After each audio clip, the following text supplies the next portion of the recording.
Bueno, vamos a abrir la Biblia en el libro de Efesios, en el capítulo 5. Alguien dijo que yo debía leer hoy porque yo nunca leo. Y bueno, no sé, ustedes dirán si es cierto o no. Pero aquí vamos. Vamos a leer el capítulo 5 de Efesios, que es lo que vamos a estudiar, con lo que vamos a tratar esta mañana, ¿verdad? Dice así, yo voy a leer en Reina Valera, no sé qué otras versiones tendremos por ahí, y está bien las versiones que tengamos porque eso enriquece. Sed pues imitadores de Dios como hijos amados, y andad en amor, como también Cristo nos amó y se entregó a sí mismo por nosotros, ofrenda y sacrificio a Dios en olor fragante. Pero fornicación y toda inmundicia o avaricia ni aun se nombre entre vosotros, como conviene a santos, ni palabras deshonestas, ni necedades, ni truanerías que no convienen, sino antes bien acciones de gracias. Porque sabéis esto, que ningún fornicario o inmundo o avaro que es idólatra tiene herencia en el reino de Cristo y de Dios. Nadie os engañe con palabras vanas, porque por estas cosas viene la ira sobre los hijos de desobediencia. No seáis pues partícipes con ellos, porque en otro tiempo erais tinieblas, mas ahora sois luz en el Señor. Andad como hijos de luz, porque el fruto del Espíritu es en toda bondad, justicia y verdad, comprobando que lo que es agradable al Señor. No participéis en las obras infructuosas de las tinieblas, sino más bien reprendedlas, porque vergonzoso es aún hablar de lo que ellos hacen en secreto. Mas todas las cosas, cuando son puestas en evidencia por la luz, son hechas manifiestas, porque la luz es lo que manifiesta todo. Por lo cual dice, despiértate tú que duermes, y levántate de los muertos, y te alumbrará Cristo. Mirad pues con diligencia cómo andéis, no como necios, sino como sabios, aprovechando bien el tiempo, porque los días son malos. Por tanto, no seáis insensatos, sino entendidos de cuál sea la voluntad del Señor. No os embriaguéis con vino, en lo cual hay disolución, antes bien sed llenos del Espíritu, y hablando entre vosotros con salmos, con himnos y cánticos espirituales, cantando y alabando al Señor en vuestros corazones, dando siempre gracias por todo al Dios y Padre en el nombre de nuestro Señor Jesucristo. La segunda parte del capítulo dice así: someteos unos a otros en el temor de Dios. Las casadas estén sujetas a sus propios maridos como al Señor. Porque el marido es cabeza de la mujer, así como Cristo es cabeza de la iglesia, la cual es su cuerpo y él es su Salvador. Así que como la iglesia está sujeta a Cristo, así también las casadas lo estén a sus maridos en todo. Maridos, amad a vuestras mujeres, así como Cristo amó a la iglesia y se entregó a sí mismo por ella, para santificarla, habiéndola purificado en el lavamiento del agua por la palabra, a fin de presentársela a sí mismo una iglesia gloriosa, que no tuviese mancha, ni arruga, ni cosa semejante, sino que fuese santa y sin mancha. Así también los maridos deben amar a sus mujeres como a sus propios cuerpos. El que ama a su mujer, a sí mismo se ama, porque nadie aborreció jamás a su propia carne, sino que la sustenta y la cuida, como también Cristo a la iglesia. Porque somos miembros de su cuerpo, de su carne y de sus huesos. Por eso dejará el hombre padre y a su madre, y se unirá a su mujer, y los dos serán una sola carne. Grande es este misterio, mas yo digo esto respecto de Cristo y de la iglesia. Por lo demás, cada uno de vosotros ame también a su mujer como a sí mismo, y la mujer respete a su marido. Hemos estado estudiando el libro de Efesios, ¿verdad? Y entonces algunos pensamos que hay que cortarle pedazos, no, yo no, al texto bíblico, y otros piensan que sí hay que cortarlos. Pero estudiamos el libro completo y Mauricio Yogi nos va a compartir lo que él ha encontrado, lo que él ha trabajado y lo que Dios le ha mostrado en este tiempo de preparación para esta charla de hoy. Y me parece sumamente curioso, y esto lo voy a decir a manera de chiste real. Al leer este texto me siento en una boda. Porque es el texto clásico que se usa para las bodas, para los matrimonios. Pero bonito el último versículo que nos habla de que realmente debemos amar como nosotros mismos a los demás. Yogi, todo suyo el espacio.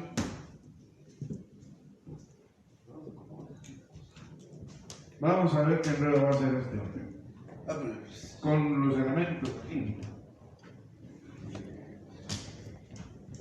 Yo me siento lo que más fácil, lo que más cómodo me siento. Claro, en la banca del piano. Claro, me revisaron una tabla de ahí, que no veo nada. Pero se la quitamos de ahí. Sí, sí. Claro.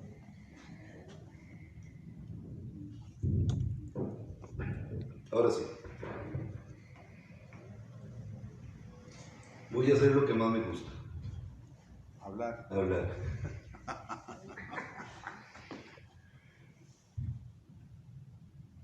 Yo no recuerdo, bueno, sí, es muy interesante saber qué era Éfeso en ese momento, ¿no? Éfeso era una mega ciudad. Éfeso era el Nueva York de esa zona. Alejandro Magno había constituido muchos de las 7 maravillas del mundo antiguo en Éfeso. Estaba el templo de Diana, estaba el templo de Julio César, que me hacen falta bajos, yo creo, como yo soy bajo. Entonces, Éfeso era una ciudad cosmopolita. Era una ciudad enorme, era un puerto en donde llegaban una gran cantidad de barcos, una gran cantidad de personas. Era un mercado, habían templos.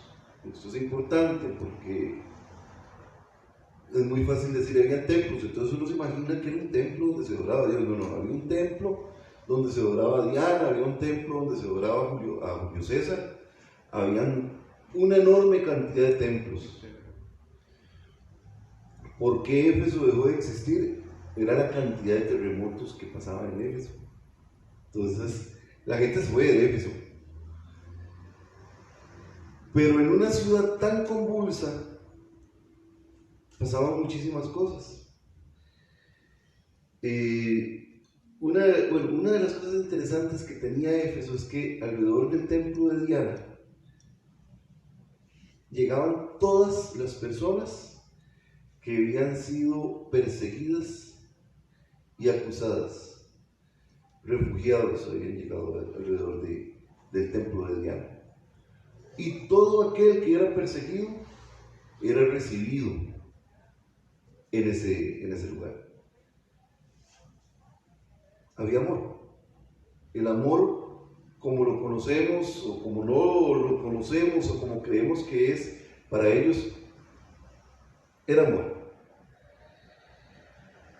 Pero bueno, es importante entender que la manera en que los seres humanos aprendemos, y esto vamos a ver el versículo 1, la manera en que los seres humanos aprendemos nuestras formas, costumbres, tradiciones, vocabulario, pensamiento, es a través de la imitación.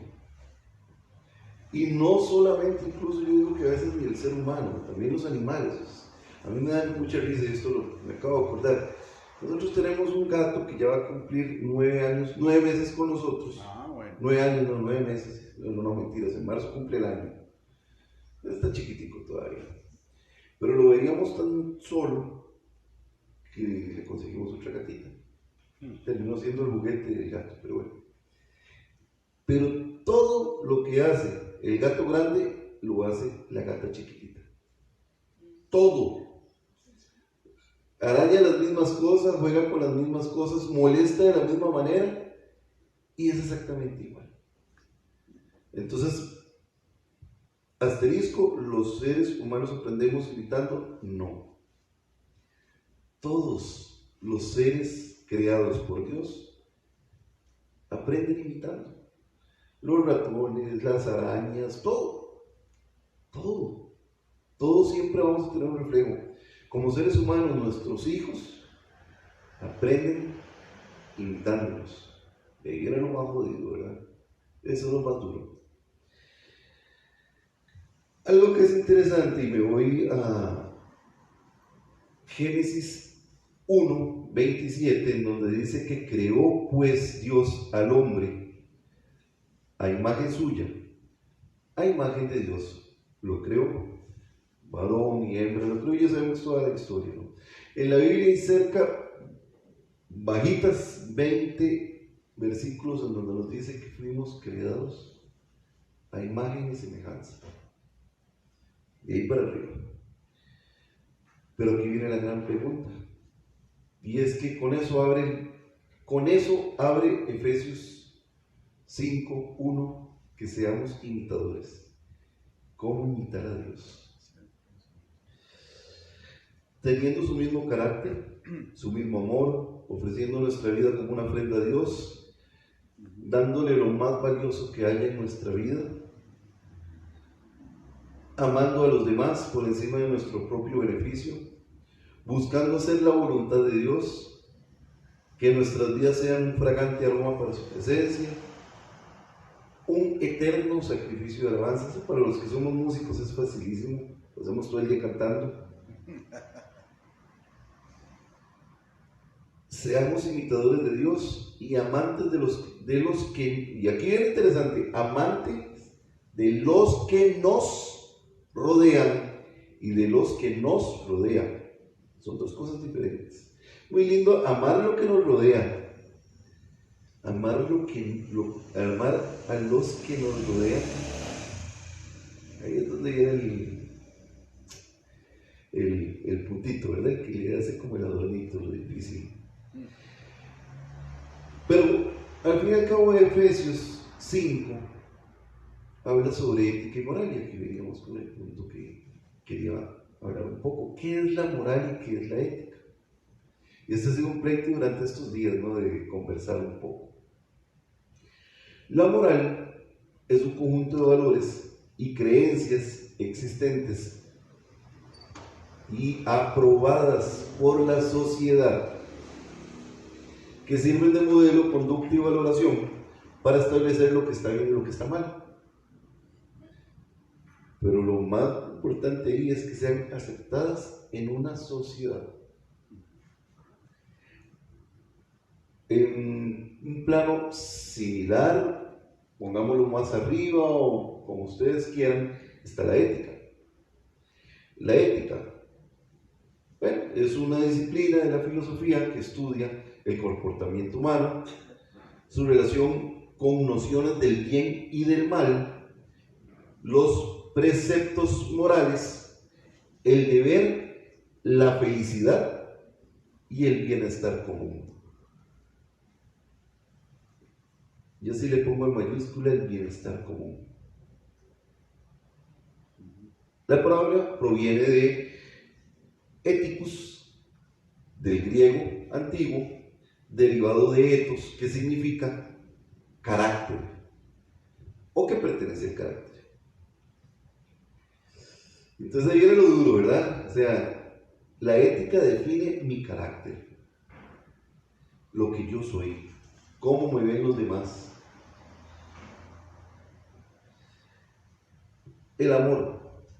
Y aquí comenzamos a relacionar todo ese gran capítulo que es Efesios 5. Y desde el principio hasta el final tiene una línea que es amor. El amor es la piedra angular de la ética cristiana. ¿Y por qué digo que es la ética cristiana la que tiene ese trazado de amor? Porque eventualmente a nivel comercial, a nivel de personas que no conocen a Dios, tienen ética.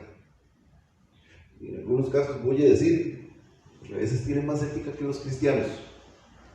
Lo que pasa es que desde luego que no tienen ese tronco común del amor. O sea, es por otras razones que son éticos, por tener una credibilidad comercial, por ser onerosos ante sus clientes, en donde también si son éticos van a ganar más dinero, pero esas son las diferencias. Hay tres grandes características que nos dan importancia y esa relevancia a la hora de abordarla desde la perspectiva de quienes conocemos a Dios.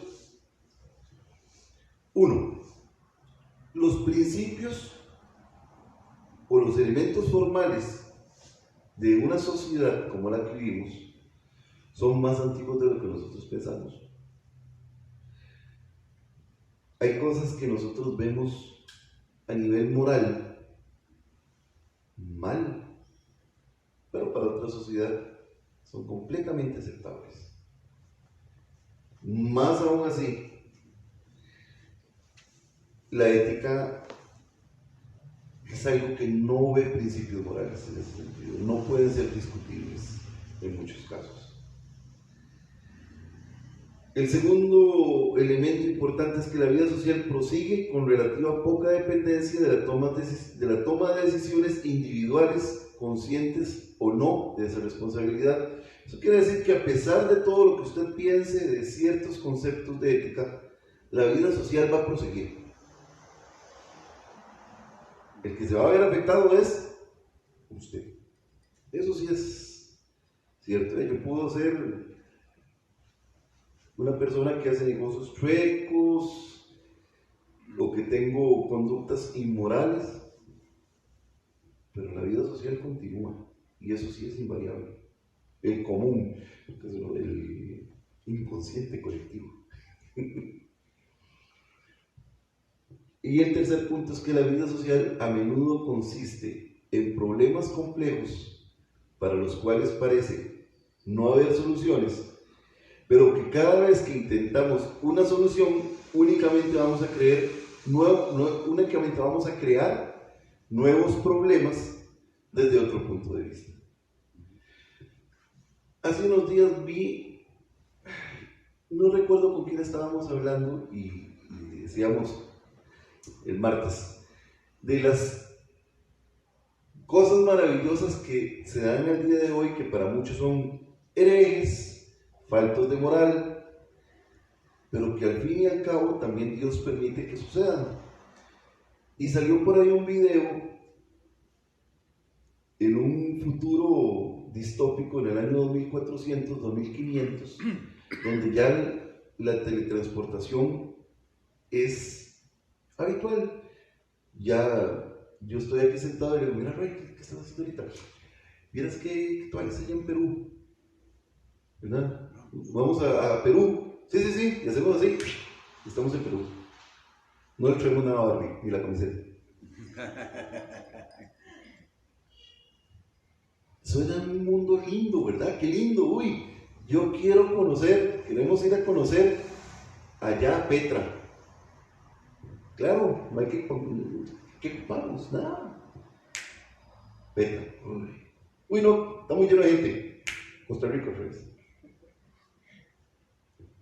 Pero esto que dice que cada solución nos ayuda a crear más problemas. Y comienza la teletransportación, la gente ya dejó de usar aviones, ya la gente dejó de usar transportes, las empresas de transporte, las calles comenzaron a llenar de zacate, los edificios comenzaron a colapsar, las grandes ciudades comenzaron a colapsar porque ya la gente no quiere vivir ahí, se quiere teletransportar a una ciudad donde no haya nadie o quiere estar en un cubículo pequeño porque realmente ya no necesita nada, ya no comienza a haber contacto social porque nos gusta movernos a donde vamos a querer, pero ya no es como vámonos de paseo en motos, subimos las motos en un bote tortuguero y sufrimos subiendo 4 motos de 400 kilos en un bote que ya sabíamos que casi que sentíamos que se iba a hundir. No, ya no, ahora no, ya ni hay motos. Qué barbaridad.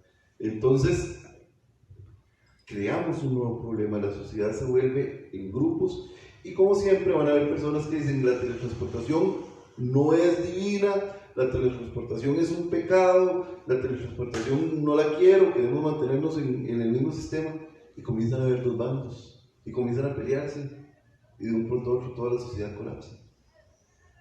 Algo que podríamos hacer en este momento, que sería lo más wow.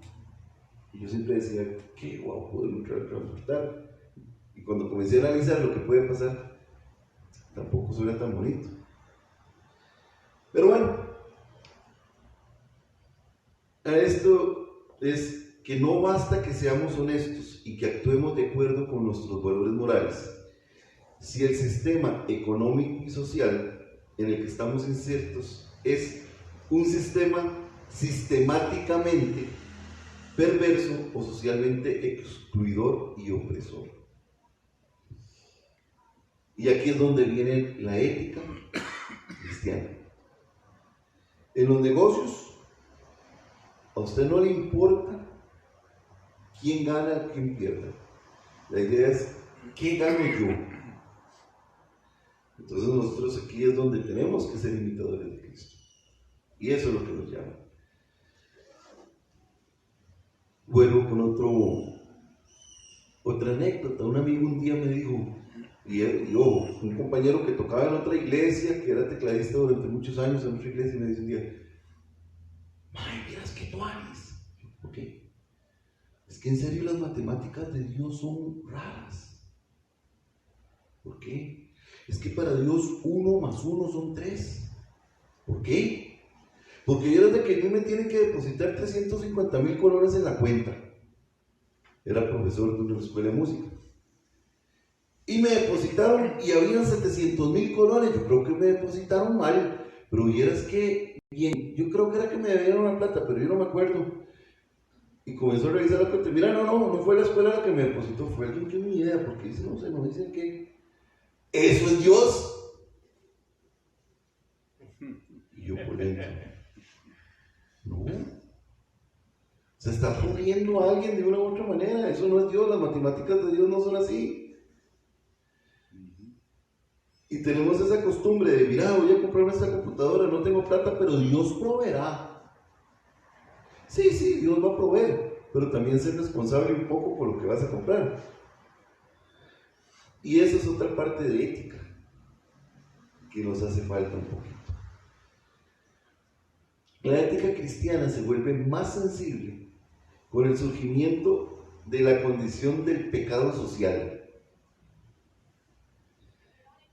Esta es una percepción que afecta nuestra actividad en el mundo. Cambia la posición del ciudadano cristiano desde una postura de obediencia pasiva a otra de responsabilidad activa. No podemos descargar nuestra responsabilidad aceptando pasivamente que es el orden tal cual es por la voluntad de Dios.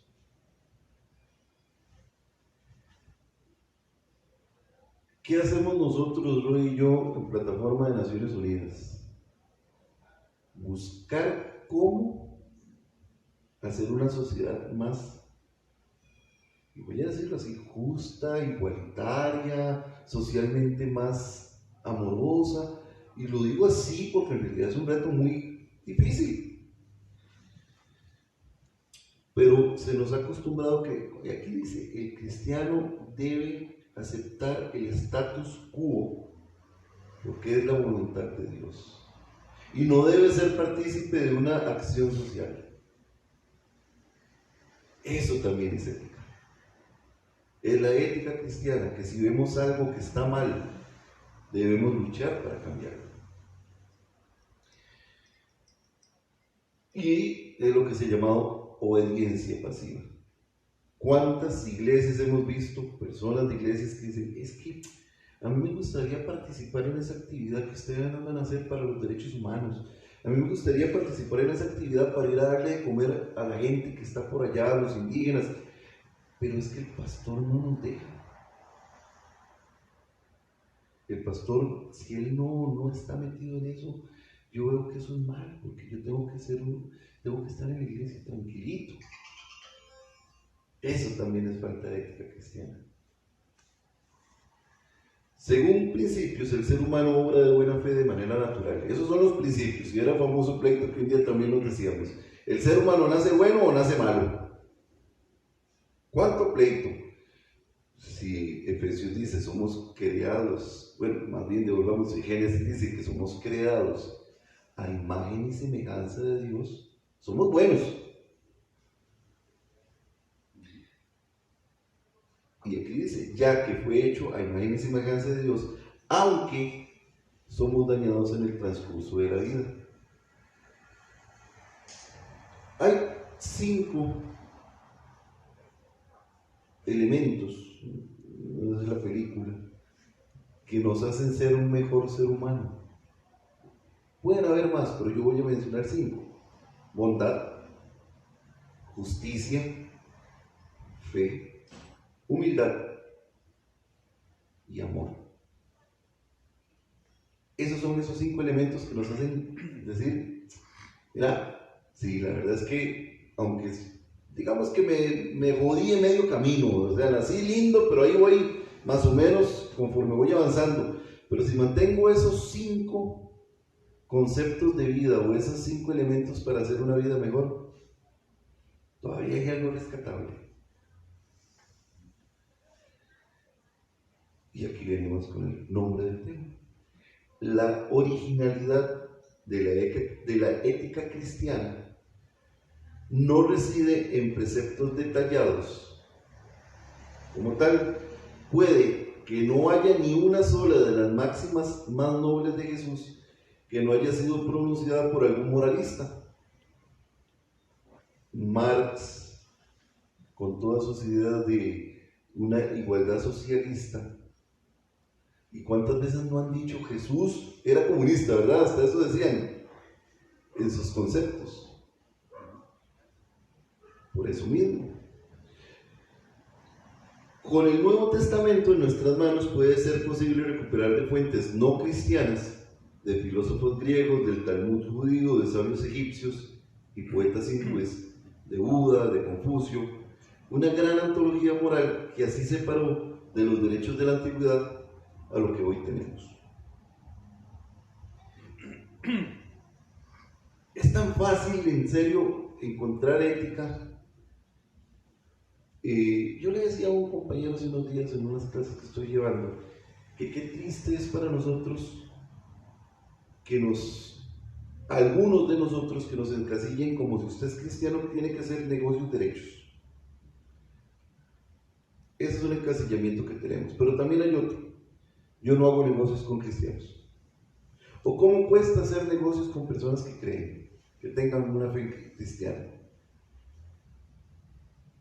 ¿Cuántas veces no hemos visto personas que aprovechan ese concepto de fe para decir, no, es que si yo pongo en los camiones o pongo en la empresa un logo, un pececito o una palomita o Jesús te ama, me va a ir súper bien porque van a pensar que yo soy correcto, que yo soy correcto. Y no es así muchas veces.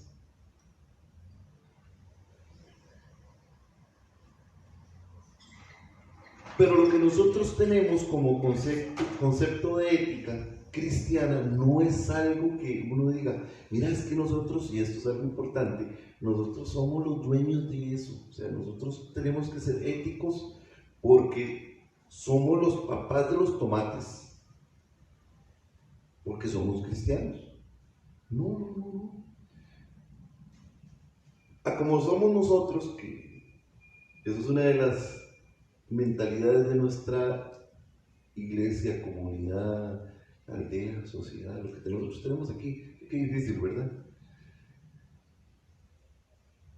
Que tenemos ese acercamiento, que aquí puede venir cualquier persona que quiera tener un acercamiento a Dios, sea cual sea su creencia religiosa. Esto es algo que puede sonar distópico. Me di la libertad de buscar esta frase, porque en realidad dice sí, ese día De nada servirá la riqueza ni los hijos, y solo estará a salvo quien enfrente a Dios con un corazón sano. Corán, Cántico 26, el 88 y el 89. Los musulmanes también tienen una ética importantísima. Aunque la ética de ellos yo sí la he vivido un poco, y entre ellos hay algo que es divino que nosotros no tenemos. Ellos nunca se dejan caer entre ellos. Cuando llega aquí un sirio o vamos a ver, he tenido con sirios, con árabes, con libaneses, llegan aquí en serio, con las manos vacías, con una maletilla a veces, con eso así, como con 3 chiquitos, y la esposa llega sin nada. Al mes usted los ve con casa, carro, cómo hacen, pero tienen cuentas de banco rapidísimas, o sea, andan con las cuentas de los bancos ya, y he visto algunos con cédula en 6 meses. Pero tienen una sociedad también, ahí sí también, no sé cómo es que hacen lo de la cédula.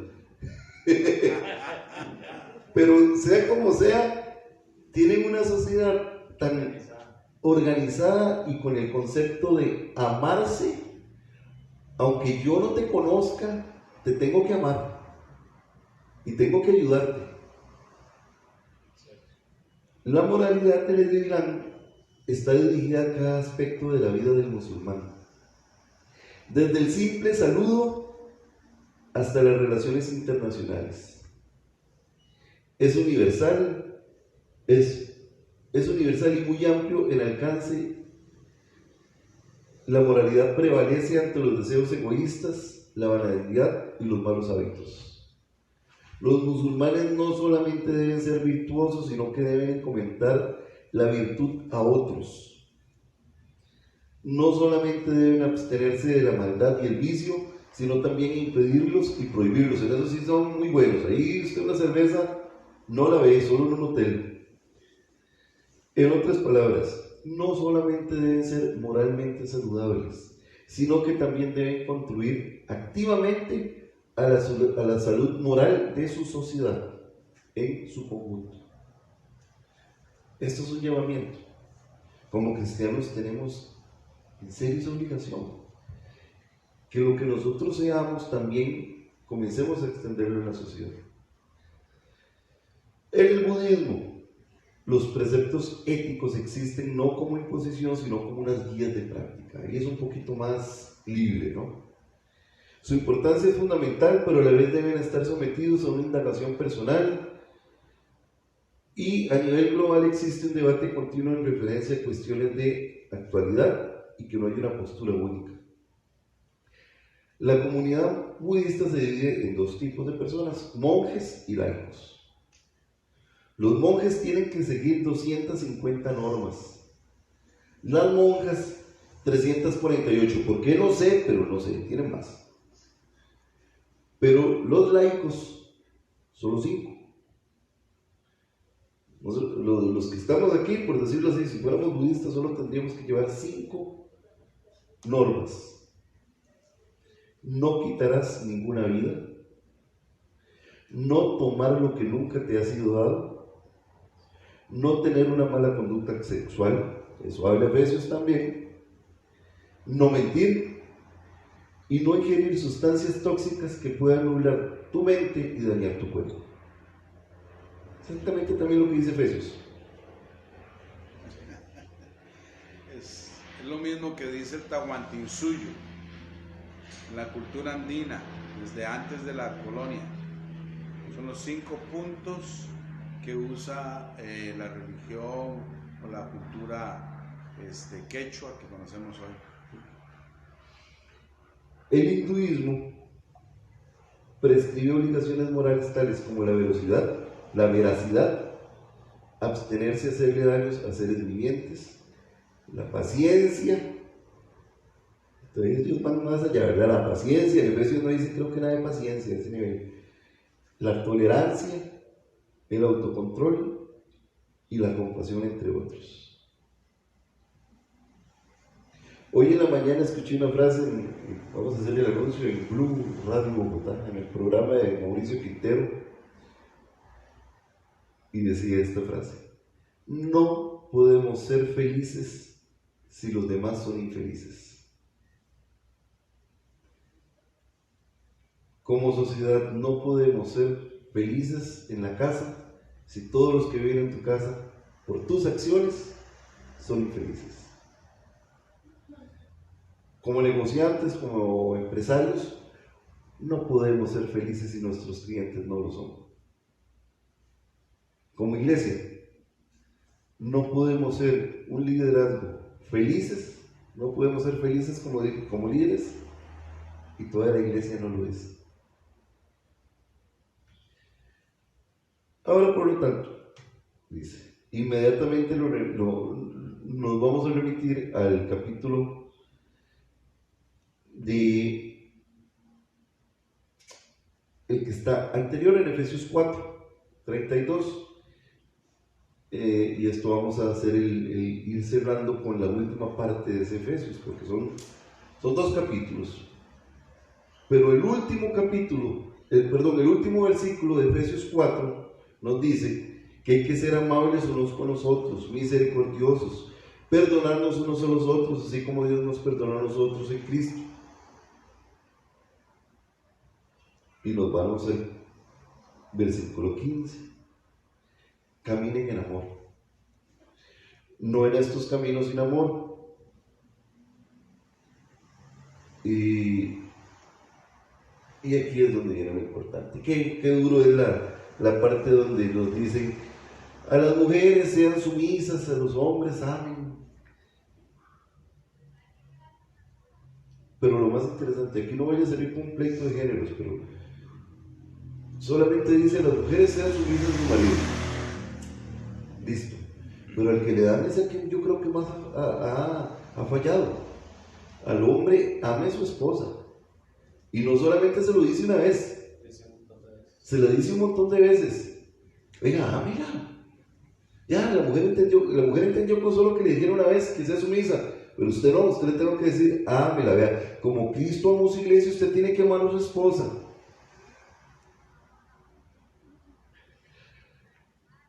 Y al final, eso es lo interesante, el marido es cabeza, pero Pablo le dice: maridos, amad a vuestras esposas y no sean ásperos o amargos con ellas. También luego por ahí Pedro nos dice: vosotros maridos igualmente vivid con ellas, sabiamente, dando honor a la mujer como el vaso frágil que es y como coherederas de la gracia de la vida. Y a la mujer solo le dice que sea sumisa. Entonces es muy interesante.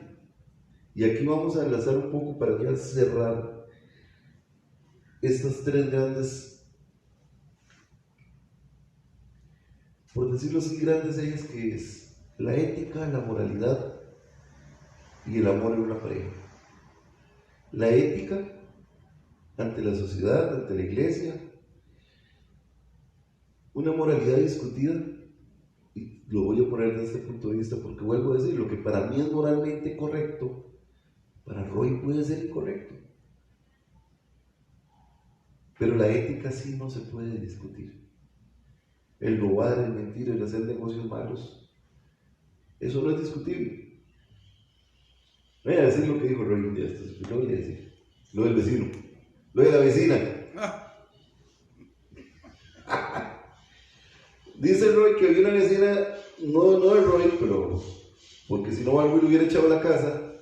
Sí, eso fue en los estados. En los estados, una vecina que todas las mañanas, cuando hacía el sol como amaneció hoy, voy a decir la palabra colombiana que van a entender, se empelotaba y se ponía a broncearse.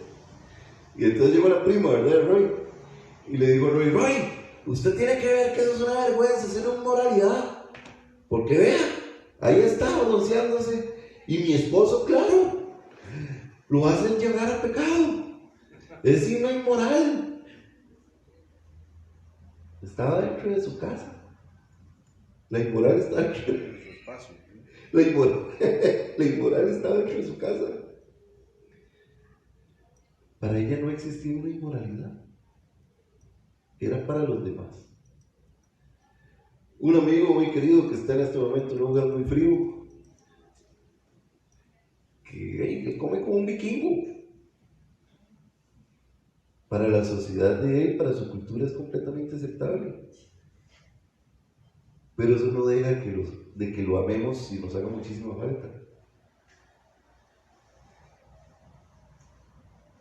Ponerle, y yo vacilaba yo con Pau, ponerle queso al chocolate, o sea, una taza de chocolate caliente y meterle un pedazo de queso que se derrita. Eso en México es inmoral. Hay que ser colombiano. Sí. Y Paola dice que para nosotros ponerle natilla a los arroz y los frijoles es inmoral también.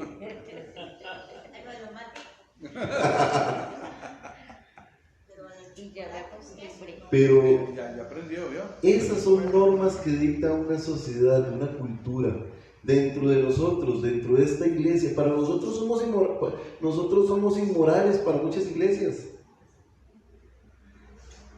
No, lo que pasa es que tenemos que tener, y eso sí, esos motociclistas tatuados que odian el rock, qué feo, qué inmorales. Pobrecitos los que son morales.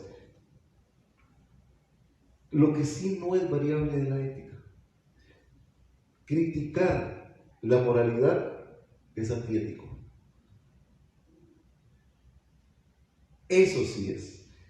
Pero el hilo conductor de todo esto es el amor. Porque desde un principio se habla de ese amor. Fuimos creados a imagen. Sean imitadores. Y termina diciendo también que tienen que amar. La ética es amor. Amor primero por mí mismo. Amor al prójimo. Eso es ética. Y lo más lindo de todo esto es que al fin y al cabo, y sí es uno de los conceptos, y cierra muy bonito en Génesis, que fue así como Dios creó al ser humano, tal y como es Dios. Lo creó a su semejanza, creó al hombre y a la mujer. Este martes hablamos de que nosotros tenemos un concepto de Dios nuestro, muy humanizado, muy antropológicamente hecho para nuestra conveniencia. Pero hay que entender que Dios es la esencia de lo que todos nosotros somos, con todas nuestras diferencias, con todos nuestros defectos. Y lo que hablábamos el otro día, ¿no? Que Dios también ha sufrido lo que nosotros hemos sufrido. Y al fin y al cabo, para cerrar, lo que nos queda de enseñanza, y eso sí se lo digo, porque a mí me ha pasado en estos días, tratemos de hacer primero negocios o lo que nosotros hagamos en nuestra vida laboral, que reflejemos a Dios. Que no diga que qué pereza, y esta es una expresión muy cierta, qué pereza trabajar con ese pandereta. Eso lo han dicho. Ese solo ora y ora, pero cuando vamos a hacer las cosas en verdad, nada que ver.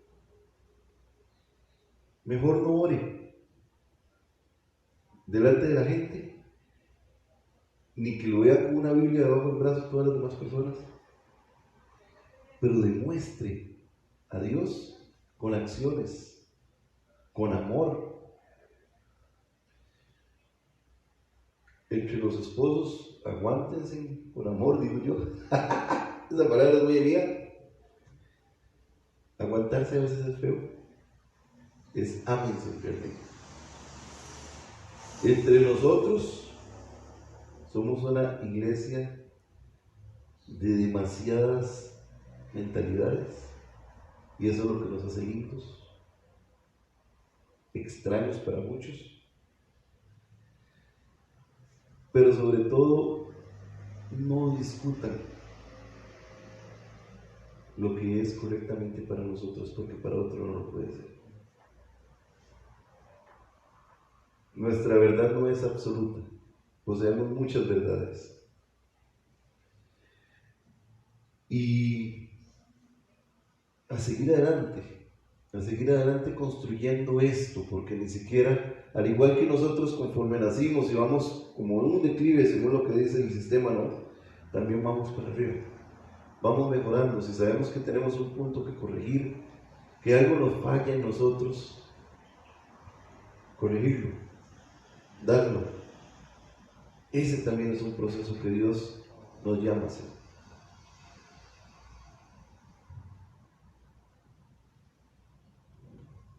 Los cables que hay que cambiar es un proceso ético y moral. Bueno, muchas gracias, Yogi Mauricio.